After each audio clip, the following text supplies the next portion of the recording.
Just pulled up to the house. Don't feel like it now. I'ma just lay back and crack this window. Y'all, if this introduction is by King Sis, and the song is called Not Bitter. So I just wanted to, give her a shout out because I've used this instrumental a few times. So I just wanted to give a shout out to King Sis. Go check her out. She does have a YouTube page. But anyways, my name is Shantae Bliss Barr. You can call me Bliss. I prefer you call me Bliss, but if you call me Shantae, that is okay as well. And so you all know that I did not get a chance to do mental health care Monday yesterday because there was some work being done. I'm still, organizing some things in the house, but it's a little more organized than it was yesterday. So today's topic is, who were you before the world defined you? But before we get into that, I do want to tell you a little bit about myself. My name is Shantae Bliss Barr. I'm a celibacy and a healthy mindset coach. I help women heal through celibacy, heal their traumas through celibacy, or not just traumas, but just heal, period. And I help men and women learn how to learn more about their mental health disorder diagnosis, and I help them to navigate the mental health care system that isn't always so kind to people of color, or hears our concerns. If you are a parent and your child is going through this, if you're a child and your parent is going through this, doesn't matter how old you are, it does. You have to be over 18 for me to, service you. But yeah, I got you. Okay. So, as a disclaimer, before I get into this message, I am not a licensed mental health care professional. I do, however, have a Master of Science in Psychology and a Bachelor of Arts in Cultural Studies. But if you are experiencing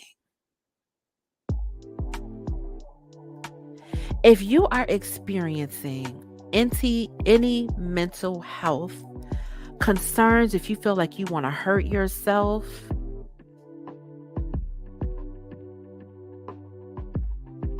call 988, like 911, but this is 988. Okay. And someone will help you.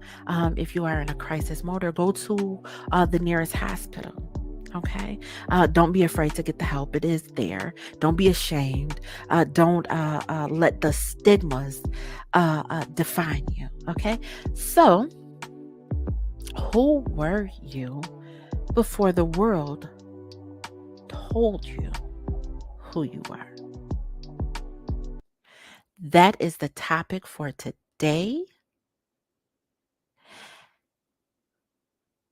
So, in today's society, women are expected to adhere to societal beauty standards, which is not always good for us, right? As a woman, we have to look a certain way. We have to be a certain size. We have to be a certain skin complexion. There are countless women willing to risk their health to get plastic surgery, uh, uh, silicone implants in their breasts, in their butts. Um, and there are a number of women who have died because of something known as a Brazilian butt lift. But let's go a little bit further into what a Brazilian butt lift is, and the history behind it, right? So, according to Daniel Silva, who wrote in the Washington Post, There was a 2017 study conducted by the Aesthetic Surgery Journal, and they found that 2 out of every 6,000 Brazilian butt lifts resulted in death. But what is interesting is the connection that Brazilian butt lifts have to the eugenics movement. The hypersexualization of Black women, anti Blackness, and the annihilation of the Black race by baiting Black men and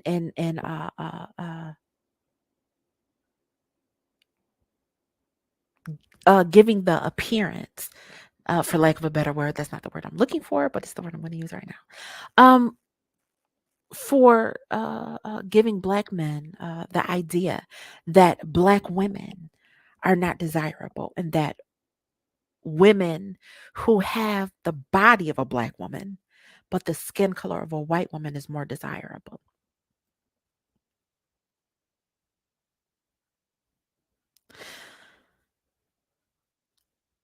Also, if we look at the hypersexualization of Black women, it leads to single parenthood in single parent households. Black men are conditioned to believe that uh, Black women are not worth marrying. And again, this is not uh, uh, every Black man. And I'm speaking in general.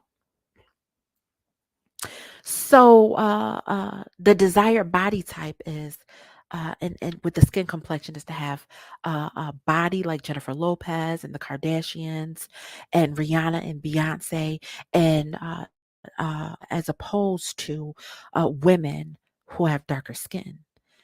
And the fatalities of these Brazilian butt lifts, because women, are wanting to attract men. And if a woman says she's doing it for herself, she is not. It may be unconscious to her that she is altering her body for attention. Because when you love and appreciate your body, you don't seek the attention that your body can bring. Okay.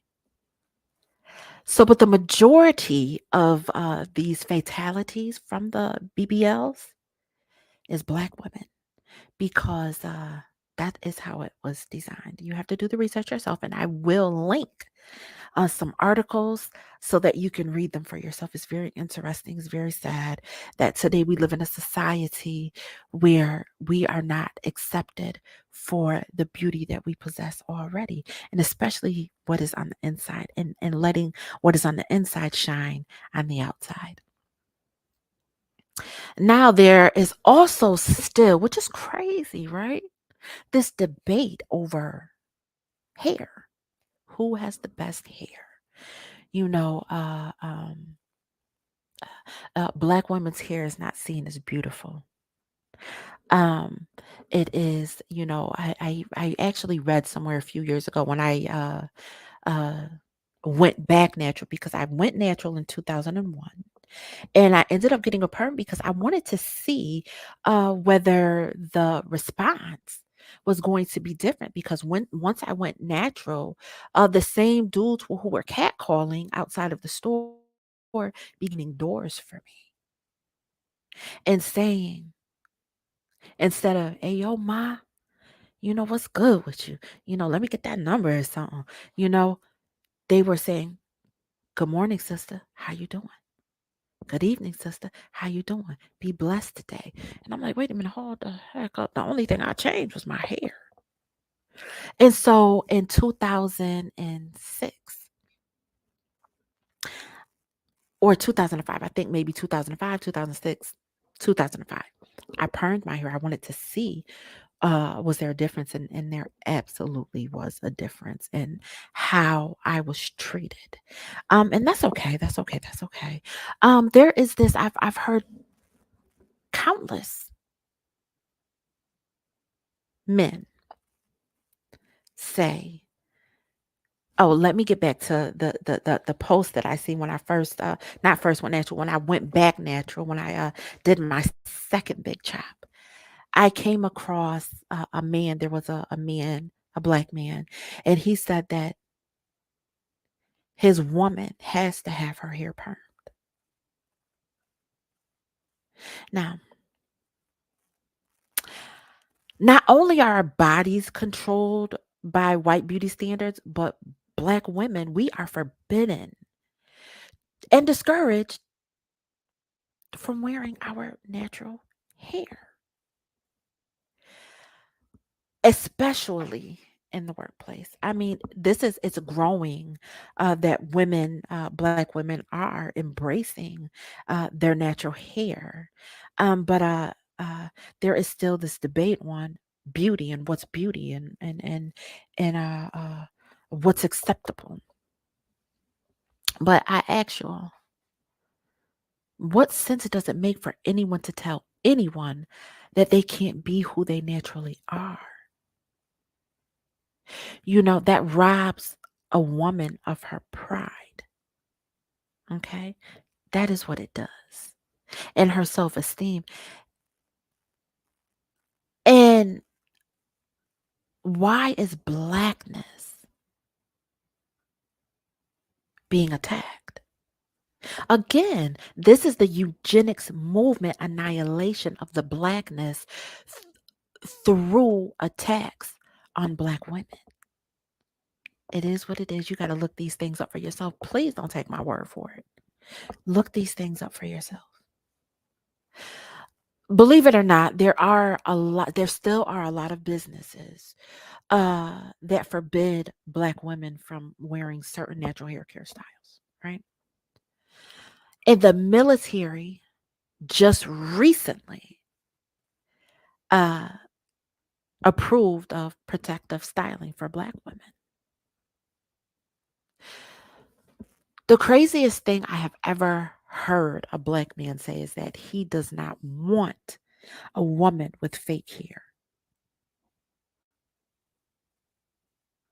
Like that takes away her womanness.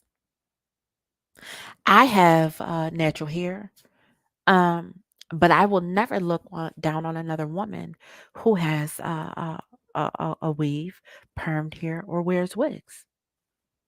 The thing is we all do it. All of us, women, we all at some point have worn fake hair. I can't, I'm generally speaking now, but at some point we've all worn, some pieces in our hair.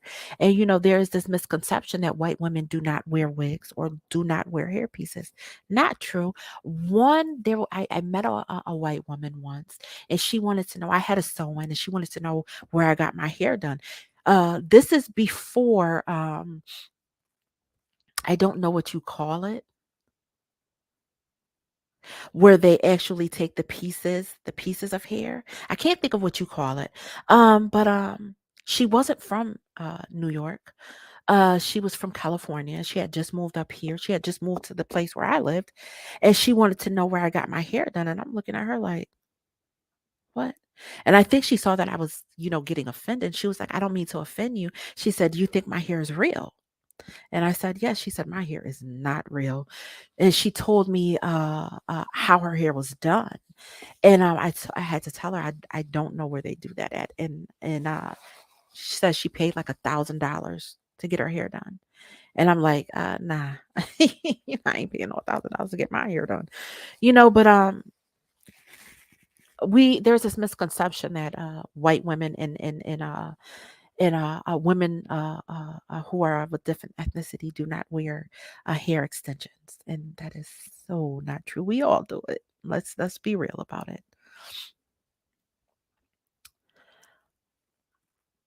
The problem, I think, that is really hard to understand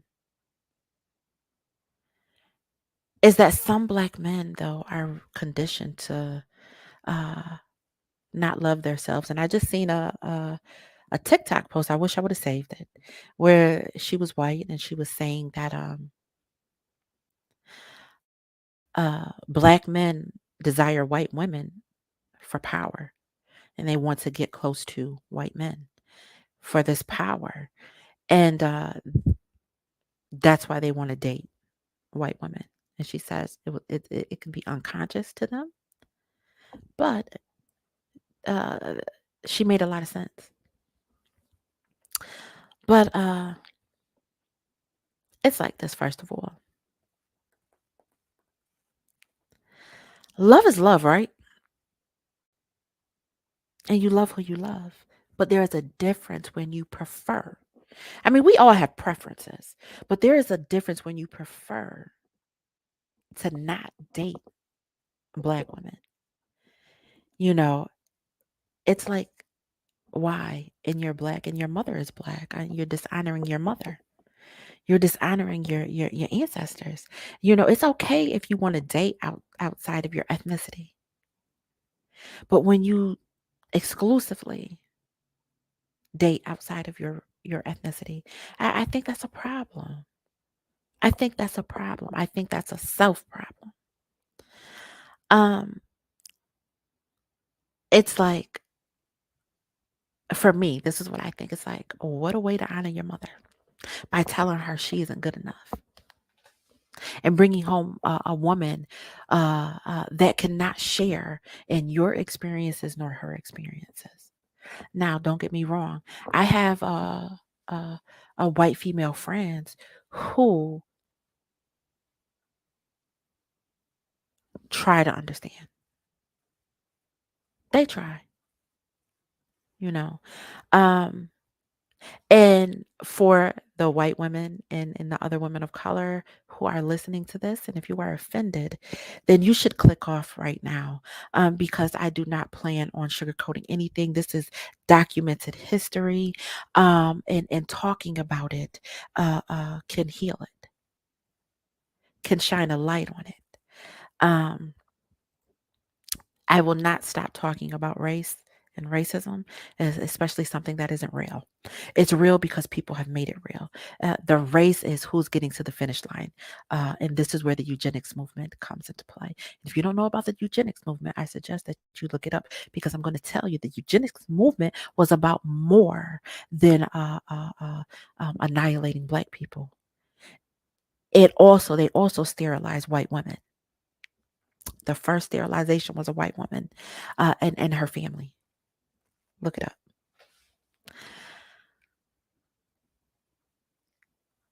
Okay.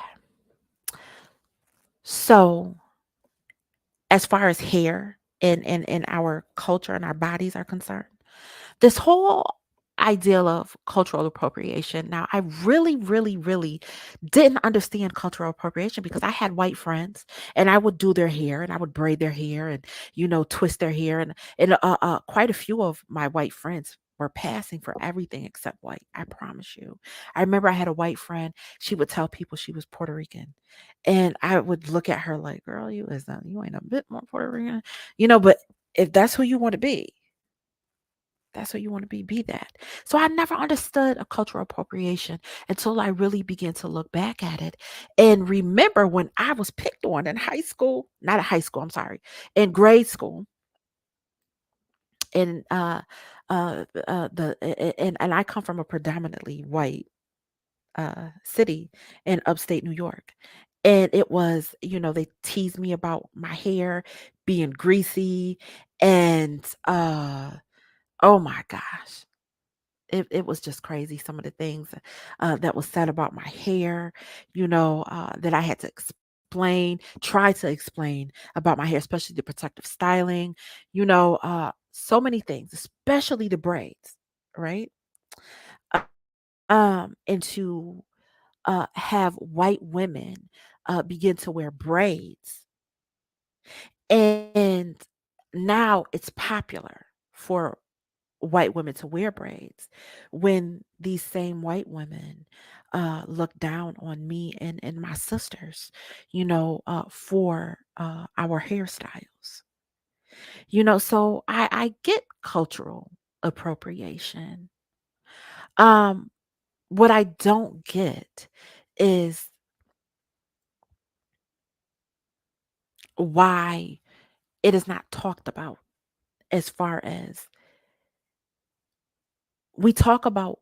colorism and black women passing, but we don't talk about white women passing for everything except race. Rachel Dossier, whatever her name is, that was talked about, but it's not talked about the way that I feel that it should be. Um, and we talk about these things to make ourselves whole as women, right? Because we've let society define our beauty instead of seeing our beauty. I appreciate every shade of brown. I also appreciate other skin complexions as well. The real question, I think, though, is when it comes to dating outside of the ethnicity, especially with black men and white women, because I've seen this more than once. I've heard it more than once. You see a black couple, and this has happened in my own family, and they look happy. They're happy together. They're around the family for years. And all of a sudden they're not together, and you ask them why. And one a family member, and I really liked his girlfriend. They were together for a while. And she called him out of his name. She called him the N-word out of his name. And he was very hurt by that because he loved her and he never thought that she would do anything like that. And he looked at her children like his children. And it hurt him.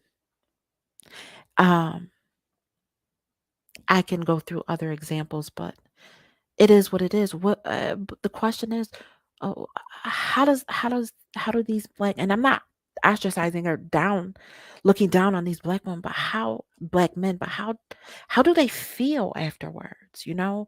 Um, I have dated, outside of my ethnicity, um, which is crazy because there was, this guy I dated, and he was Italian, and it was like he was erasing his own ethnicity by going way back in history because he had the darker skin, by going way back in history, and then he was trying to be everything but himself, which was a turnoff for me. Um, I'm a black woman, and yes, of course, I love black men, but your skin color doesn't matter to me. What matters to me is your character. And so I had to let him go. You know, um, he wasn't doing either one of us a favor, you know, because I got tired of hearing the stories, the history lessons. I don't need you to tell me a history lesson. I know the history. It was as if he was trying to erase. His children were not, all of his children were black.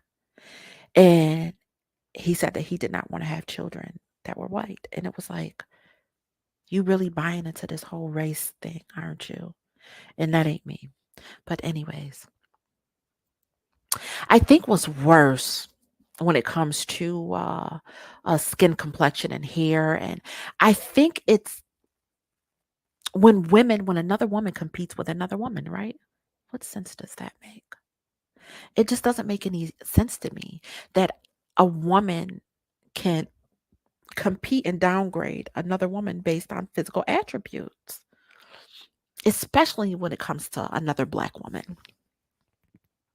Like we don't go through the same intersectional dilemmas and stressors uh, um, as another black woman. We are discriminated against. You know, um, we are not allowed to be victims of sexual crimes because of the hypersexualization of black women. We're not allowed to be a victim. This is where it's dangerous to use the strong black woman myth. Don't ever call me a strong black woman. I am resilient. I am not strong all the time. Sometimes it's the illusion because I have to be. I have to tap into my masculine energy because who else is going to open the door for me to walk through it? Who else is going to help me across the street? Who else is going to stand up for me? And again, I'm speaking generally because there are a lot of black men, a lot, that stand up for black women, and I will not take that away from them. But I think it's just insane that another woman will degrade another woman and compete with another woman for the attention of a man that will cheat on both in a heartbeat. We should be coming together as women. We should be coming together to change this narrative. How powerful can we be as women if we are together? Okay? Understand that, but we are separate and we are apart. Even the suffragist, the women's suffragist movement was not fought together. Do your research. Another thing that bothers me is how another woman will degrade and point without saying it another woman and dishonor another woman. Uh, um, not too long ago, I was at an event and it was very hot outside and I wore a dress. And the dress came, it was over my knees. But when you sit down, it rose above my knees. And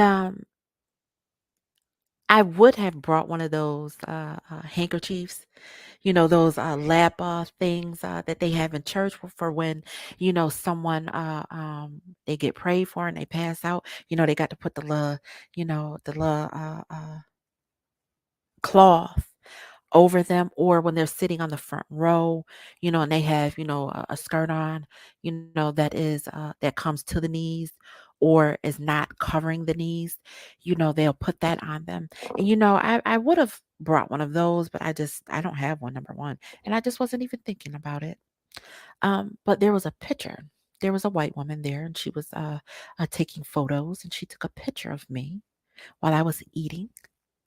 While I was eating, and my knees weren't together. And she took this picture and it ended up on a website. And when I looked at this picture, I said, wow, that's crazy that another woman can do another woman like that. I refuse. I won't ever do anything like that. If it were me and if I happened to take the picture, I would have erased it or I wouldn't have published it. But that's what happens. And I don't want to say this is, her reasons were, uh, uh, related to race or the hypersexualization of black women, but I can't think of anything else. The history says that that's what it is. The history of relations between white women and black women says that this is the reason why this happened. But you know, let's move on and let's make it our business to rise above these things and to not do these things to another woman. You know. Because it's our job to help another woman out, right? But we're not going to do that. A lot of us won't do that because we're in competition. We're in competition with another woman. Like we all don't go through sexism. Again, this is the race. This is race. That is the race. That is what racism is. Racism doesn't have anything to do with skin complexion. But if you divide people by skin complexion, this is the race. So it is called race and racism. Do your history.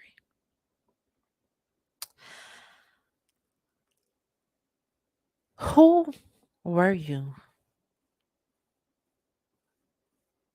before the world defined you? And hey, listen, If this message is resonating with you, Fly Girl Zone is always looking for donations. You can donate to Cash App at Fly Girl Zone, which is right on your screen. Um, we need the donations. Anything, any amount will do. If especially if God is placing this on your heart. Um, and to those that have already donated, thank you very, very much. Your donations are appreciated. But who were you before the world told you who you were, before the world defined you? Earlier this week, I read a post on Facebook by a woman who is struggling to uh, uh, see herself as beautiful. She's struggling with her self image because she's a plus size woman. She is a white woman and she's very beautiful. And I wish you could see her beauty the way that I see it. I told her a few times, hey, you should be, go out for being a model, a plus size model, because she has the looks, she has the bone structure, but you can't make someone see their own beauty. It has to be a her thing. And, I started thinking, who was she before the world told her who she wasn't? And this is where this message stems from because I've paid attention to women. I paid attention to my own self. Uh, so this is not something I tell everybody. I do tell people that I do grow some facial hairs. If you could see right here. You could see right here. I do grow some facial hairs. Um, and it's not acceptable for a woman to grow facial hairs in society, right? So in 1999, I started growing facial hair on my face, and I had been on the Depo shot. It's a birth control shot for 5 years without a break, and I was going to a community health center, and the doctors were not regular. You know how that is. So I ended up switching to a doctor, a gynecologist, and he immediately took me off of the shot when I told him that I was having irregular cycles, that I was still cramping and, I get spotty. There were things happening with my system, my reproductive system, I would say. Not so much that anything was wrong. It's just I wasn't getting a period. And the Depo stops your period. We all know this. And he says that they should not have had me on this shot for that long without a break. So he immediately took me off of it. But then he also noticed that I was growing some facial hairs. And he said that when we're on these shots, when we're on this birth control, it throws our hormones out of whack and it can cause women to grow facial hair. It can also cause women's hair to fall out you know. But he completely took me off of it. And I had to, really deal with my own self image because I knew that, oh my gosh, only men grow facial hair. Uh, oh my gosh, they're going to think I'm a man, you know. So I did the work. I did the work. But in 2000, and that was in 1999, in 2005, no, I'm sorry, in 2007, uh, probably a little earlier than that, I had heard some things about someone in my family, and I asked another family member. Um, I asked another family member if they could. I wanted to talk to them about what was going on, what had happened, what had, instead of me going to someone else. Who was outside of my family about what I had heard. I wanted to go to this person. Not this person. I wanted to go to another older family member. And I just asked. And I never went outside of my family with it. I never said anything to anyone. And this person, an older family member, went and repeated what I said. And my whole family conspired against me uh, uh, um, to fix me. And in our community, we know what fix means, and they wanted to put me in my place. And we all know what that means and how that transpires. Um, but one of my family members called me on the phone. Um, she was subject of what I heard. I wanted to ask. I wasn't being malicious in this. I had no malicious intent. Um, it is what it is, though, right? And she decided that she was going to tell me in a nice way, a nice, nasty way, to get the hair off of my face. Now, see, if I hadn't already done the work, the spiritual work,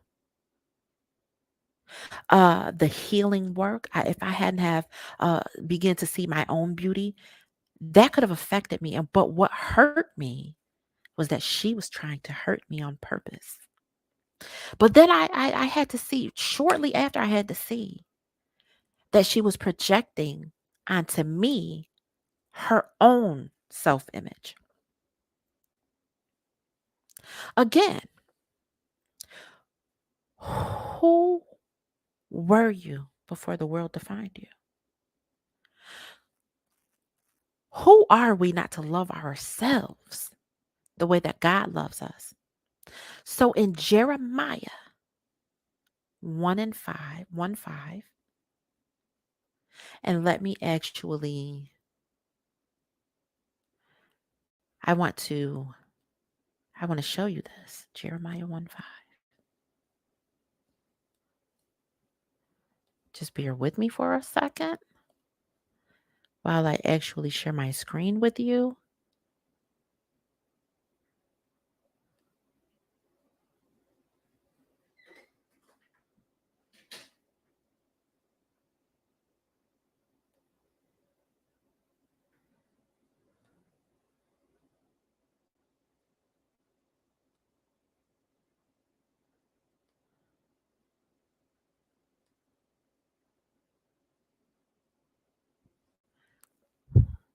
This is my other screen, y'all.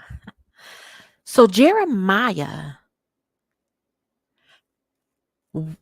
1 and 5 says, before I formed you in the womb, I knew you. And before you were born, I consecrated you. I appointed you a prophet to the nations.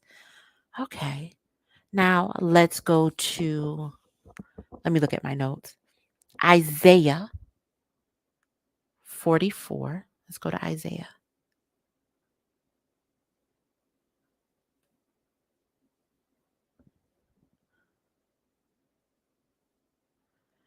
Isaiah 44 and 2.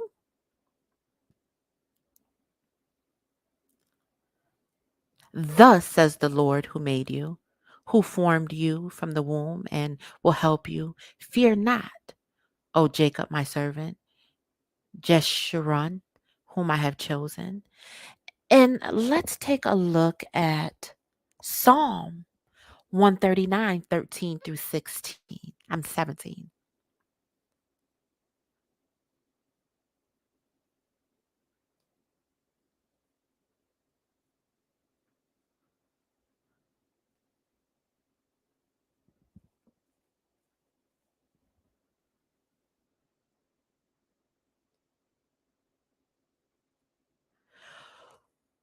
For you formed my inward parts. You knitted me together in my mother's womb. I praise you, for I am fearfully and wonderfully made. Wonderful are your works. My soul knows it very well. My frame was not hidden from you when I was being made in secret, intricately woven in the depths of the earth. Your eyes saw my unformed substance. In your book were written, every one of them, the days that were formed for me, when as yet there was none of them. How precious to me are your thoughts, O God. How vast is the sum of them. Who are you not to love yourself and see yourself the way God sees you. But I want to read one more, one of my favorites. One of my favorites. This is Genesis 1:26-27.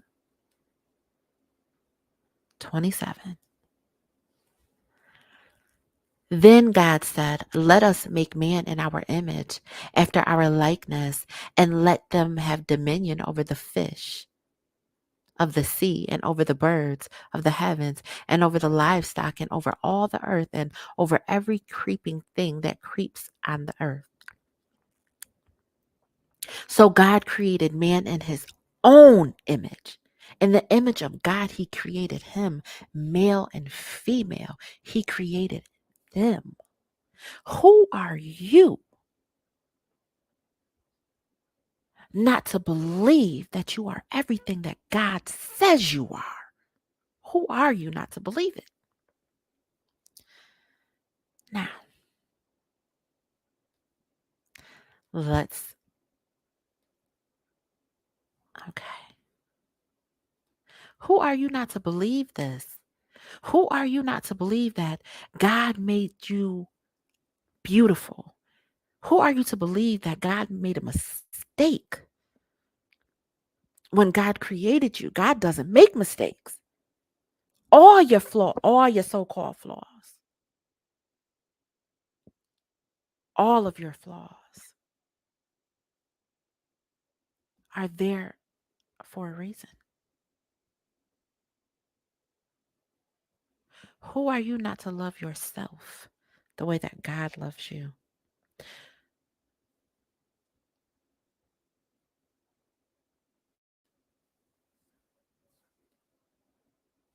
Who were you before the world defined you? Who were you? Before the world defined you, you saw yourself as beautiful. Who were you before the world defined you? Oftentimes in society, we hand our power over to people who are powerless, who have control, who have the means to control how we ourselves. So when someone points out our flaws that God created within us,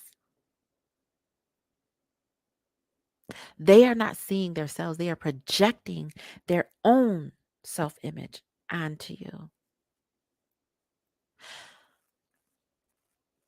So when I started growing the facial hairs, that wasn't a mistake. I used to call it my blessing and my curse.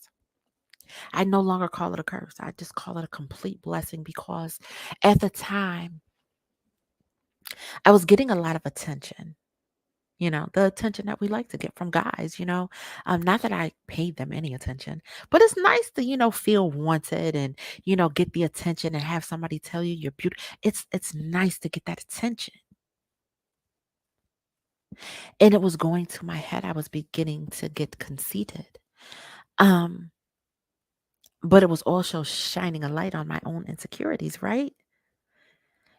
So when I began to get the facial hair, I had to take a look. I had to do mirror work. I had to take a look in the mirror one day. And I had to begin to see my beauty and how my beauty shines from the inside out. I've seen beautiful women, beautiful on the outside, but ugly on the inside. And their ugliness on the inside seeped into their beauty. And they were not beautiful to me. Beautiful on the outside, but I saw them for who they were, and they were not beautiful to me.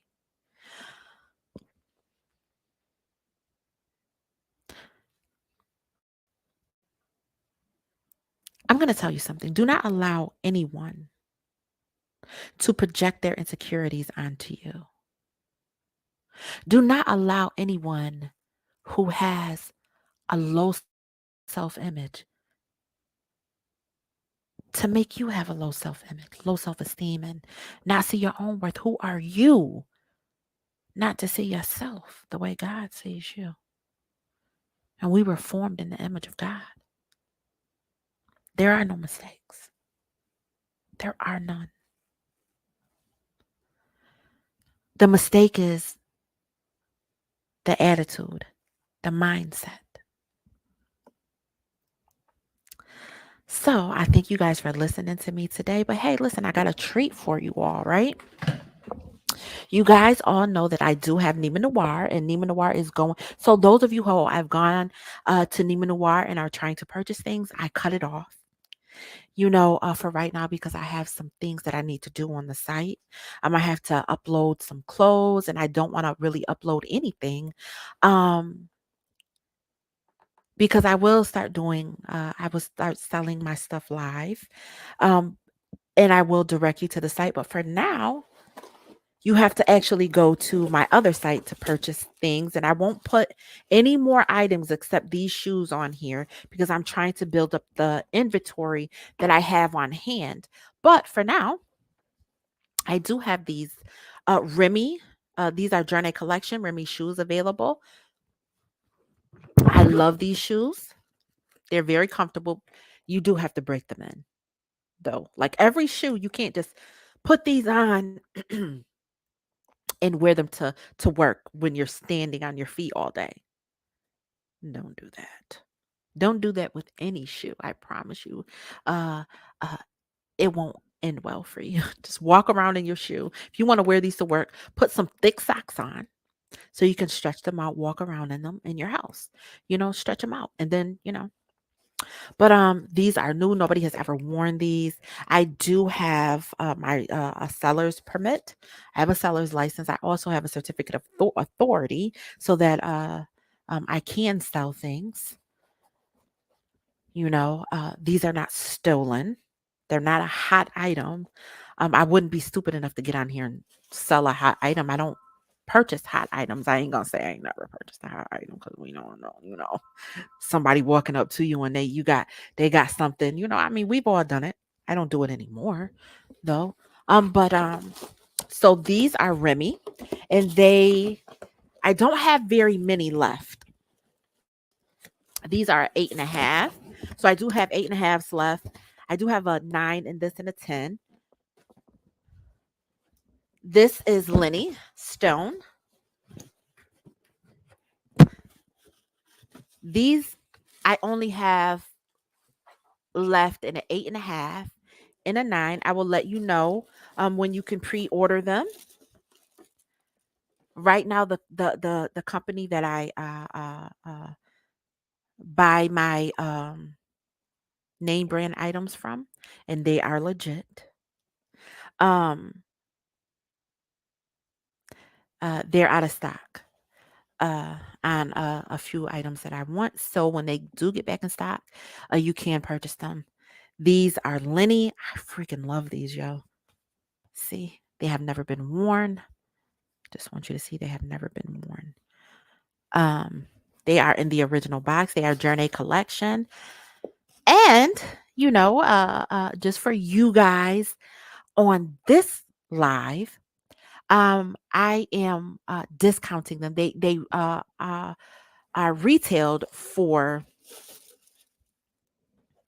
they retail for 99.99, and I can't compete with other stores like chain stores and sell them at the price that they're selling them for. I can only do that if I buy in bulk. And a lot of these retail stores, they buy they are getting them almost for free. Not for free, not really for free, but they are getting them almost for free because they buy them in bulk. I can't compete with that. So I won't charge retail price, but I do have to, I have to make my money back. So I am selling it for 85.95. Um, but on this live, 69.99 plus tax and plus your shipping, 69.99. And you have to follow Fly Girl Zone Facebook page, and I will actually link that in the description. But you have to inbox me with using the code word self love. And also what I want you guys to do is I want you to check out Tameka Hall. Do you see these earrings? I got them from her pop. She has live shows. Make sure you check her out. And I also got this, y'all. I freaking love this. Look at that. I love it. So, paparazzi, this is hers. This is her rep number 451-280. 451-280. Make sure you check her out. Um, don't forget, donate to Fly Girl Zone. We need you. Um, make sure you make sure you support black businesses. We need you. We need each other. It doesn't matter what race or ethnicity you are. Support black businesses because we support everybody, right? So, thank you guys for tuning in. I always love talking with you guys. Don't forget to check out King Sis. I love it. Don't forget to check her out. Okay. And you guys make sure you check out Stained Glass Windows for Butterflies. That is my book. It's available on Amazon, but you can also get it. You can also purchase it on my site, on my website, which you get a discount. And you get a discount, but you also get a signed message. I'll sign it and you'll get a message. And you can do that by going to www.omnia.co. But also, you guys, if you want to contact me, you can contact me at thecoach@omnia.co. If you are interested in working with me, make sure you contact me there. Also, if you are interested in submitting to the magazine, which make sure you go to the Fly Girl Zone magazine at www.flygirlzone.com/magazine. If you're interested in any interviews or me reviewing, or if you're interested in advertising for free, so we are advertising. We're doing free advertisement for Black businesses. And businesses for people of color until further notice. It's free. So just contact me there. If you're interested in writing for the magazine, absolutely. Definitely need writers. Again, my name is Shantae Bliss Barr.